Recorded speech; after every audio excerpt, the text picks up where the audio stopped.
চা করার সময় দেখতে পেলাম ওই যে দূরে গাছটাতে টিয়া পাখিগুলো ঝগড়া করছে, প্রচুর টিয়া পাখি এসছে। কিন্তু কি বলো তো, এত দূরে না সাউন্ডটা ঠিক মতো ক্যাচ হচ্ছিল না বলে আমি কেটে দিয়েছি। তো এখন আমি কড়া ধরেই বসে পড়েছি পাস্তা কেটে, ওইটুকুনি পাস্তার জন্য আর বাটি করতে আমার ইচ্ছা হয়নি। তো 3টে মতো বাজে দেখতে পেলাম, আর এখনো হচ্ছে রান্না হয়নি।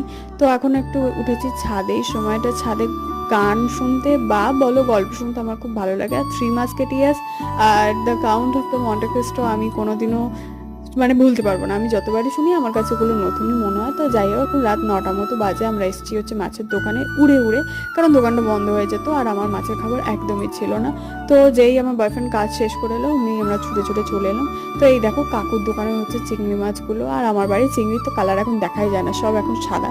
তো তারপরে তো আমরা ওখান থেকে আবার হচ্ছে 10টার সময় ফুচকাও খেয়েছি, আমাদের লজ্জা লাগে না আর কি। তো এখন আমি বসেছি একটু হেয়ার ম্যাসাজ করছি, তোমার সাথে দেখা করছি কালকে, বাই।